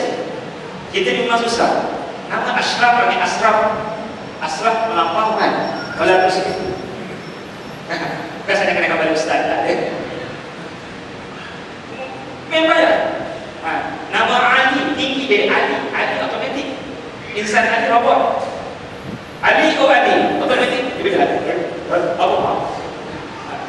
Robot. Memang bayar. Nak pakai memang bayar. Assalamualaikum dah salah sah. Assalamualaikum. Assalamualaikum. Apa suka? Kita sedia. Dia apa suka. Yang panjang tak boleh kan? Assalamualaikum. Sahabat senang. Jawab dosa. Mati saya benar buka. Ini panjang. Betul. Saya tak apa kata. Lepuan panjang jadi timbunan kafami. Jadi senang je. Antara yang mudah macam penyapu sampah sukarela di Masjid Nabi tadi. Nabi begitu memandang tinggi dia, senang je. Balik dia, tuan-tuan ke rumah, sebelum keluar masjid ataupun tengah keluar masjid, nampak satu habuk atau benda basi pun, senang je. Letak dekat putih. Sebab tu jangan kita meremehkan satu perkara yang lain. Nak buat yang sembahyang tahajud memang susah. Yang malam alaikum bi qiyamil fa'inna da'u shalihin. Gaya kita orang soleh. Tapi bukan qiyamul lail, Ustaz. Qiyamul lail. Bukan qiyamul lail, bukan bangun malam, bangun yang lain. Orang lagi faham. Qiyamul lail. Oleh itu, memang banyak. Benda simple aja. Tuan-tuan balik ini niat hati, senang je. Kalau kamu faham balik. Tak tahu, tak pagi tak perlu. Memang betul perlu. Nabi kata imsah ra'sa yatim talin qalbak. Bila seorang lelaki mengadu, ashqasa wa takhalbi ya Rasulullah, aku dikerah hati. Nabi kata imsah ra'sa yatim talin qalbak. Hadis yang baik sanad. Pegang kepala anak yatim, lembut hati kamu. Tapi kita nak cari mana yatim. cari mak jada yang kita dina, yang comel lah, yang comel dah. Kan? Oleh itu, mudah tuan-tuan balik je, cari mana sampah, mana dalam longkang, satu cukup, sehari satu. Cuba. Saya cabar diri saya dan tuan-tuan, paling kurang yang dah sehari satu tu, 5 hari, sehari 5 bulan. Sehari satu, sampah, benang banyak, benang-benang macam-macam ni, contoh putih ni, putih ni, kiri, okey. Pahala tak apa Ustaz? Saya baru baca hadis tadi. Imatatul adha 'anil masjid banallahu baitan fil jannah. Kita buang satu benda yang tak elok, benda yang buruk, benda yang benang ke apa sebagainya, Allah bina baitan, rumah dalam syurga. Rumah sekarang nak bisnes Ustaz. Ayah, kita nak bandar nama tu dia dekat 1 juta rumah. Tapi rumah tu dia kata tak kekal. Kullu man 'alaiha fan, hancur, rosak. Tapi ni rumah syurga tuan-tuan, senang je. Balik rumah ni, nak balik rumah, lepas isyak ni, tolong cari mana sampah. Mana sampah? Ambil. Di mana-mana ada. Sebab tu kita jangan memandangkan kepada apa-apa kebaikan, tetapi perlu istiqamah. Selain daripada hijrah, ayat 100 surah Nisa, kunci rezeki, istiqamah juga kunci rezeki. Itu ayat 16 surah Jin. Surah Jin. Wa allam istaqamu 'ala tariqati la asqainahum ma'an ghadaqa. Istiqamah. Kalau kamu istiqamah 'ala tariqah, jalan Islam. Nak istiqamah benda yang susah-susah. Nak duha, nak tahajud. Saya nak cakap benda yang lain baru lagi susah. Sebab hari-hari kita tengok dia ada, oi, kau ingat jalan bapak kau ke? Susah. Budak-budak sekarang ni binatang dah jadi macam zikir ni. Kalau saya kata budak dia ada, mana ada di tempat dia, tempat dia, mana ada di sebut babi tak salah ni, sebut bengong Ustaz sebab hari tak salah. Yang salahnya membabikan orang, membengongkan orang. Sebut babi tak salah. Ini kadang-kadang tudung tak pakai. Tadi saya dapat babi, musuh babi, musuh saya kerja. Tudung tak pakai, sebut babi rasa bersalah. Sebut babi tak salah. Orang jauh kata celeng, jauh. Ustaz tambah ya, satu celeng, bukan celeng, jauh kata. Orang lain kata babi, orang putih kata bin. Itu di antara 4 kataan yang memang orang lain. 4 kataan yang semua orang tua. Ya salah kalau kita membabikan orang, membengongkan orang, membodohkan orang. Sebab bodoh tak salah. Yang kedua, salah sebut babi dan anjing ke bila kita tersalah buat, main bola, shoot bola tak masuk, ataupun tersepak kawan, babi. Salahkan babi. Dia yang salah, dia salahkan babi. Siapa yang salah? Kaki siapa yang sepak? Ustaz. Dia salah sepak, dia tertendang, dia salahkan babi. Jadi gantikan astagfirullah, tapi mana itu yang bayar. Susah. Sebab kita dah terbiasa environment, menjauhkan suasana. Sebab tu perubahan dakwah tadi Allah sebut dalam ayat 119 surah At-Taubah, ya ayyuhalladzina amanu taqullaha wa kunu ma'as shadiqin. Itu step kamu yang nak ubah. Wa kunu ma'as shadiqin, duduk dengan orang-orang yang baik. Macam ni kalau pergi kedai kopi, sahur nak ubah setengah jam sampai. Yang peliknya, masa hari-hari tak nak taubat, tak ada orang nak ganti rokok. Bila hari pertama nak bertaubat dan rokok, mulalah 3 orang yang bawa rokok. Cuma sebelum tak ada. Kita betul. Sebelum nak berubah, tak ada orang nak bawa rokok, tak ada. Hari pertama tu 3 orang. Pak saudara dan jiran dengan pergi kedai. Rokok free, pelik. Selama ni aku tak nak bertaubat, tak ada orang nak bawa rokok. Hari ini bertaubat, itu nama ujian. Lagi kuat kita punya keazaman, lagi kuat ujian. Lagi kuat kita nak berubah, lagi banyaklah yang cuba nak mengalahkan, yang nak kita rebah. Lagi kita nak berubah, ramai yang suka tengok kita rebah. Tadi nak berubah sekejap. Oleh itu kita ambil prinsip-prinsip. Contohnya masjid, paling kurang tuan-tuan tolong dan cuba bawa anak waktu sekolah cuti kan, subuh, maghrib, mesti tetapkan hari apa. Memang patutnya memang kita kalau boleh konsisten. Tadi sebut 40 hari memang betul. Masalah jamaah arba'ina yawman ma'at takbiratul ula kutibat lahu barakatan, ditulis dua kelepasan orang yang konsisten 40 hari 40 malam sama jemaah. Takbir pertama sama imam. Tapi syarat takbir pertama sama imam. Masalahnya orang lain tak salah, Rasul Salih sebagai tak salah, ada Syafi'i. Tapi masalahnya buat sebelum imam takbir. Masa imam duduk dekat, jika sejarah kita baru nak headset, baru nak sembang kawan, ada masalahnya. Bila sampai depan barulah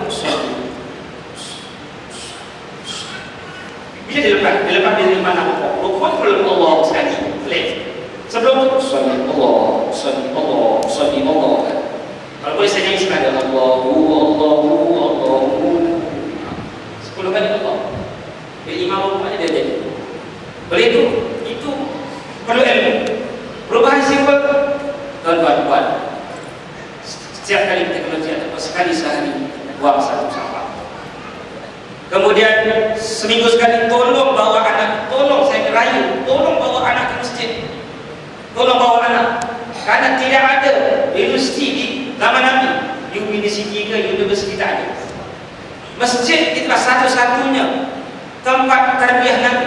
Nabi lahirkan Anas bin Malik. Dahsyat Anas duduk 10 tahun dengan Nabi. Nabi tarbiyah di masjid. Anas ini sampaikan dunia dapat, akhirat dapat. Dunia 100 orang anak dia. Nah, cuma bila berlaku tahun di zaman Ibnu Zubair 84 orang ya. Anak Anas. Nah, hebat. Nabi lahirkan tapi di mana dia lahir? Di masjid. Perubahan tadi, hijrah Salman Al-Farisi, Suhaib Ar-Rumi, semuanya berasalkan di masjid.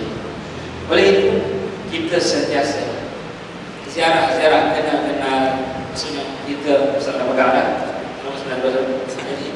kita cuba satu ke ahad tolonglah tuan-tuan kita memeriahkan masjid. Kita ingat Allah SWT kursi wa inna zuwar sesungguhnya zuwar orang-orang yang menziarah masjid itulah umat, orang-orang yang mengimarahkan masjid, yang termasuk dalam ayat 18 surah Taubah yang Ustaz Ismail sebut itu. Ustaz Ismail itu bukan salah. Kita ingat Allah sebut ummah suwar, orang yang mengimarah, orang yang suwar, orang yang menziarah adalah orang yang mengimarahkan. Jangan dengan kita jadikan masjid sebagai tempat yang sesekali datang. Bila ada kenduri baru kita datang.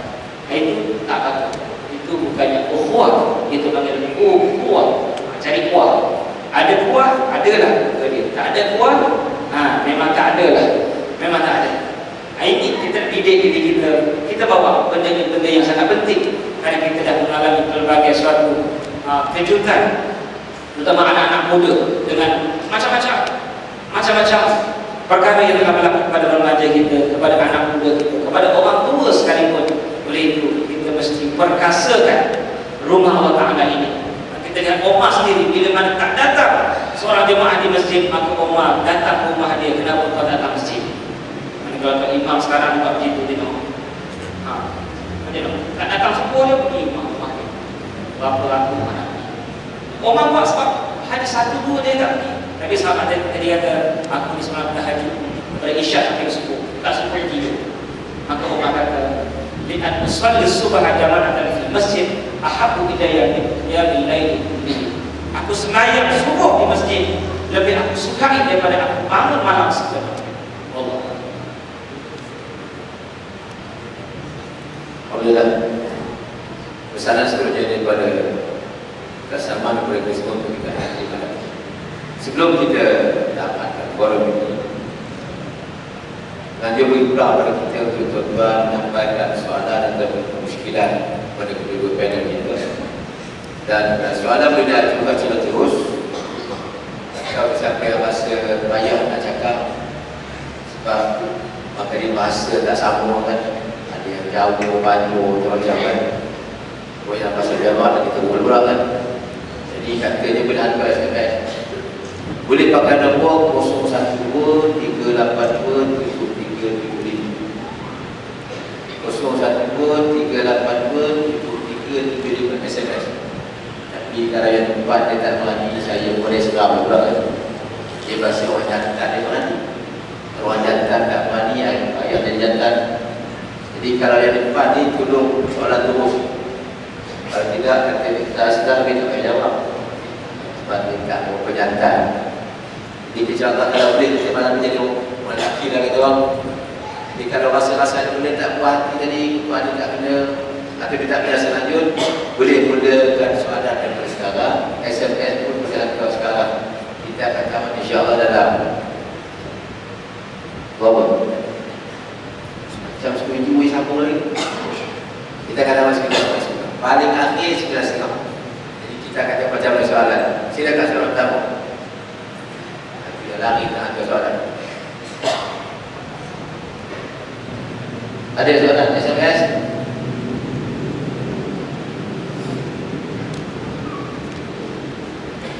Atau kalau sejauh sana boleh juga SMS 019 219 0615. 019 219 0615. Ada soalan tambahan?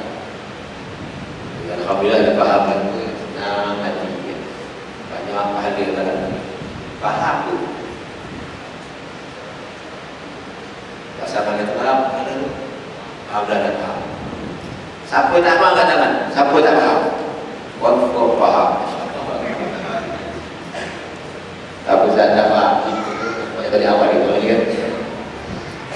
Muslimin muslimat sekalian. Bila kita besar, bila kita besar,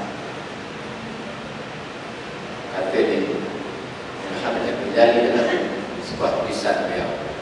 Kita menyesal gerbang pertama, gerbang sakarat maut. Pada masa itu kita tak berubah. Ini kita tak berubah. Dan kita minta nak berubah, masih tidak. Apa kata Quran? Surah Minun yang berhasil kita baca.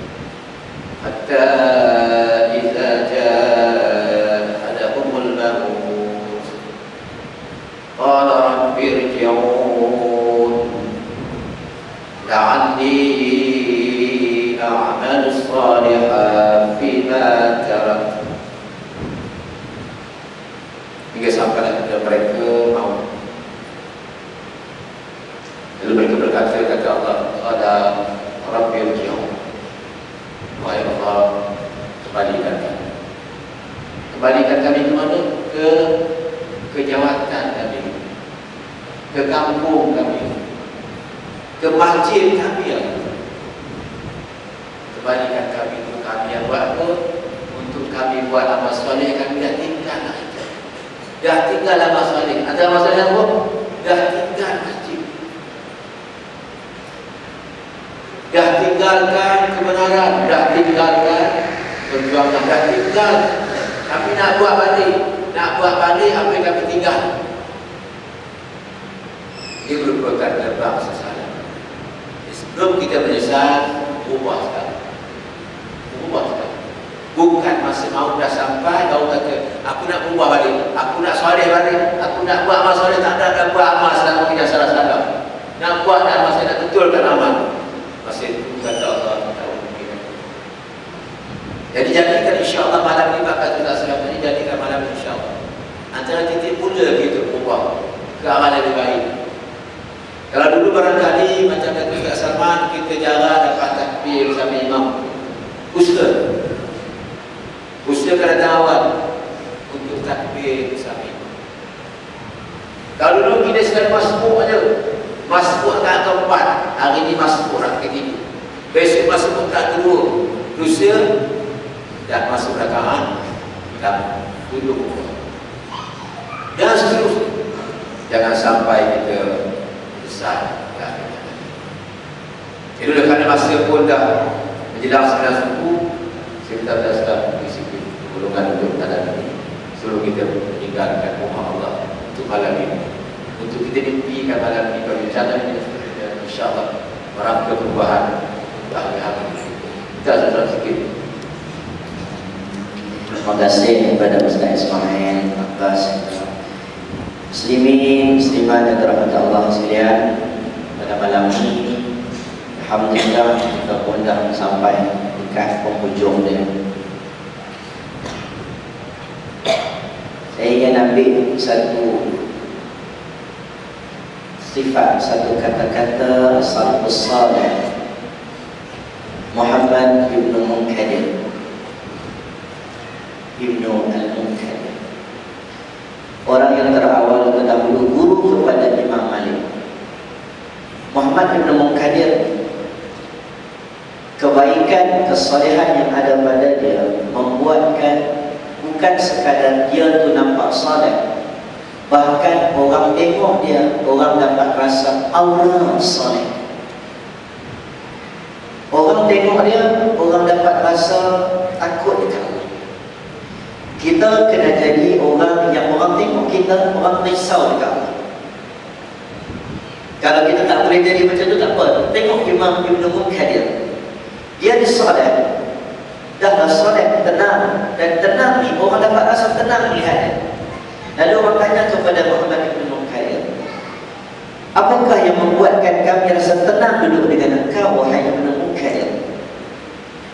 Lalu Ibn Munkadir jawab, sebenarnya aku ini sudah hampir 40 tahun aku berperang, aku menekan nafsu aku.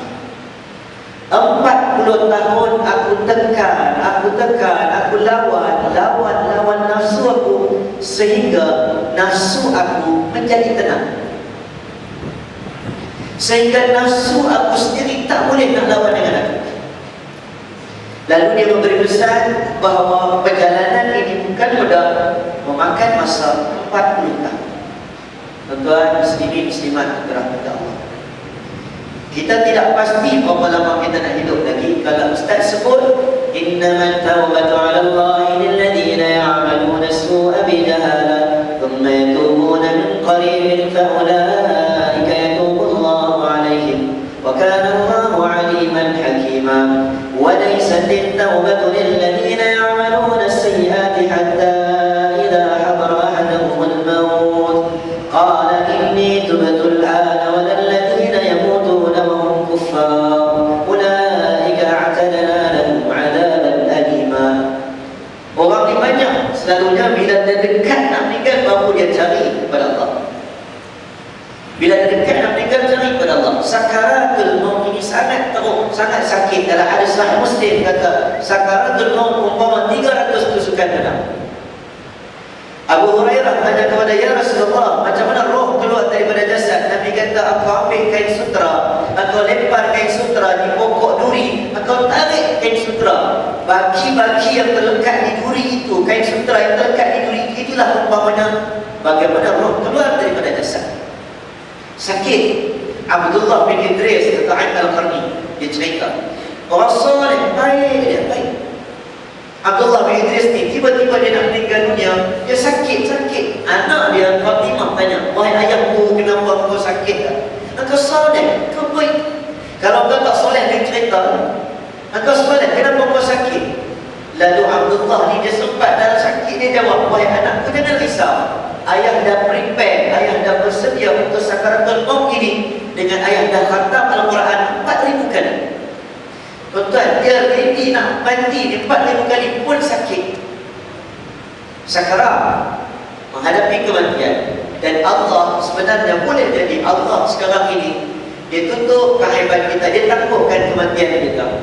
Kata Imam Al-Ghazali, Allah boleh jadi dia tangguh kematian kita, dia stop saat kematian kita, dia panjangkan umur kita. Kata Imam Al-Ghazali, dengan sebab boleh jadi Allah nak menunggu bila kita nak bertaubat.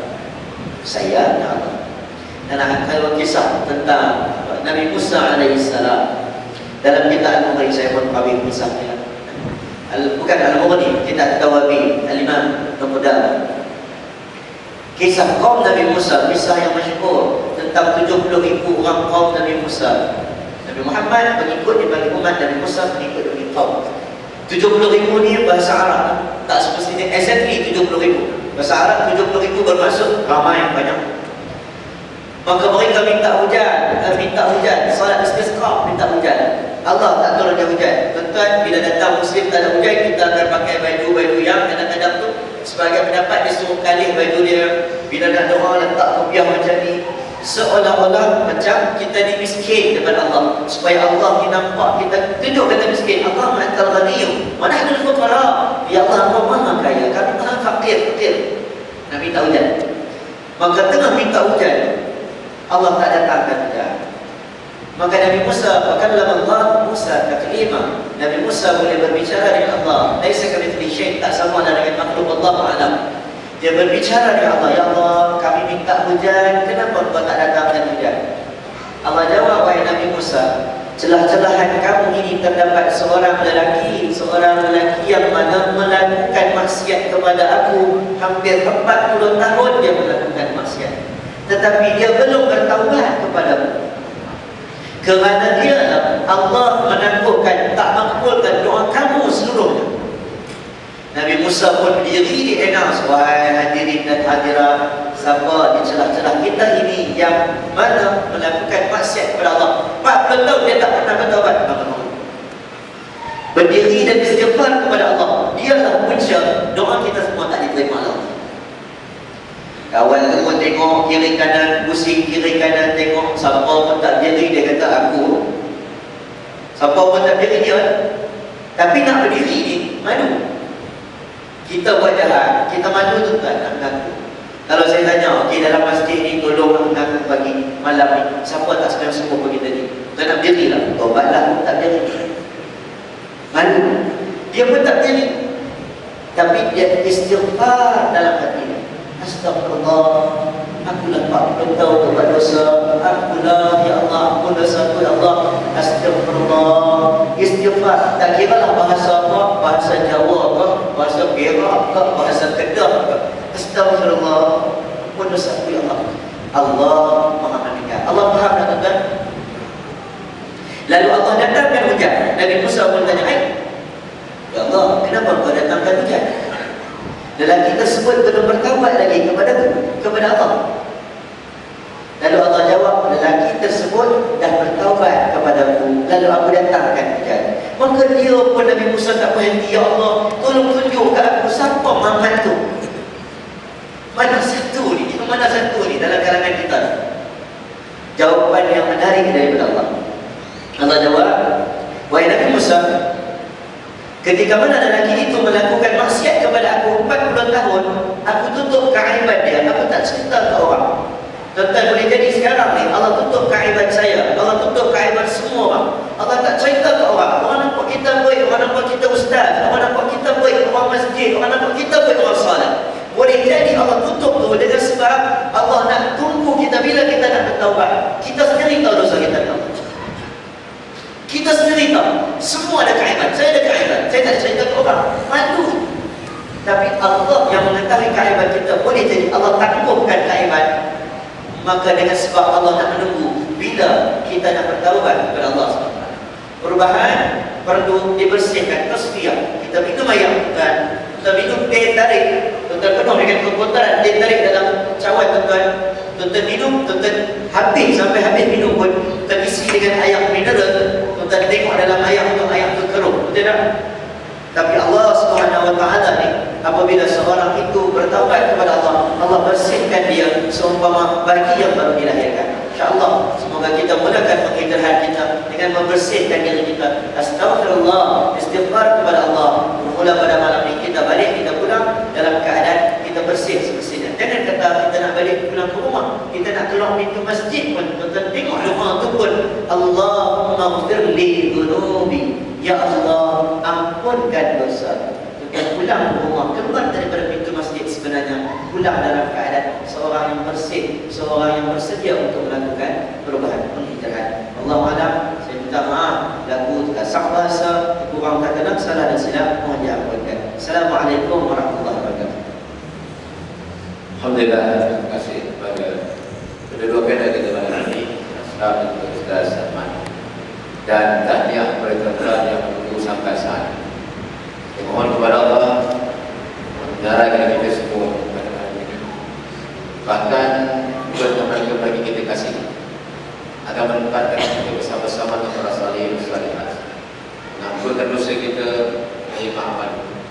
Akan kita mohon kepada Allah, seandainya Allah pilih untuk matikan kita di mana ketika sangat, kita mohon Allah matikan kita setelah menerima taubat kita, ampunkan dosa kita, menerima amal kita, mengadakan pahala. Itu kita gunakan perjalanan kita kembali kepada Allah SWT. Kita mohon juga Allah menerima insyaAllah amal kita sebagai aset yang melayakkan kita untuk surga Allah SWT.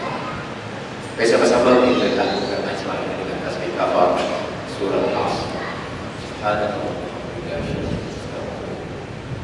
Bismillahirrahmanirrahim. Innal insana lafi khusr illa alladhina amanu wa 'amilus salihati. Wallahu a'lam bishawab.